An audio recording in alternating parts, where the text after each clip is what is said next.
this may well be the final episode for Project Morris.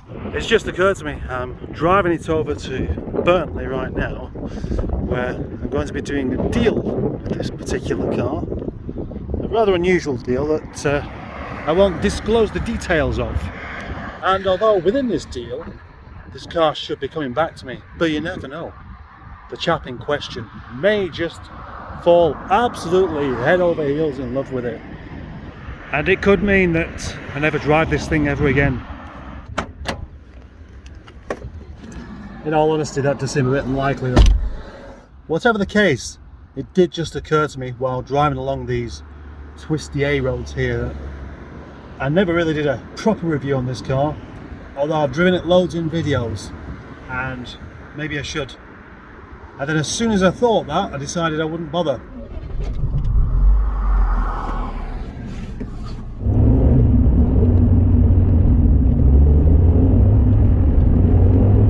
If you've seen any of the Project Nigel videos on Project Morris, then you may well know of my problems with this car.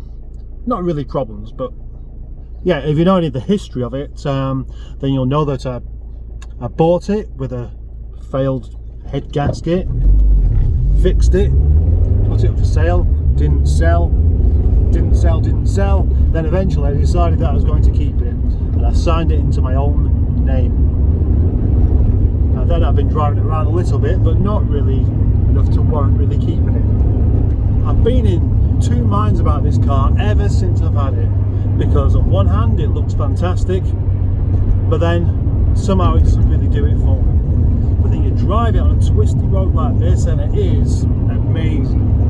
As a driver's car, the ZS is absolutely fantastic, but with a 1.6K series, it's just simply not very quick.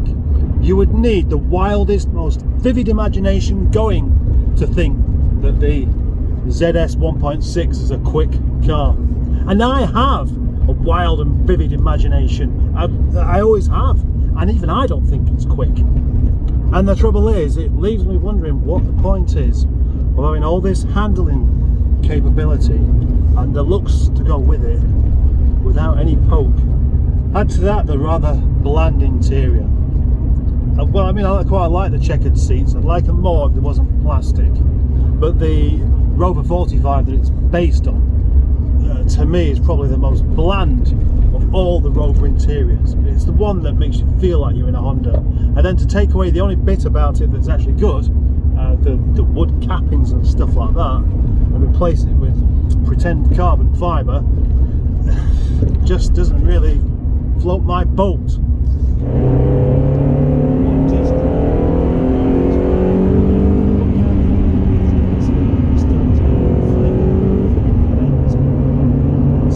This does though.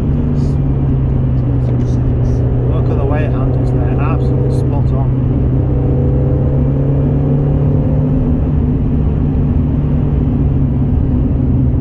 This is not sped up footage.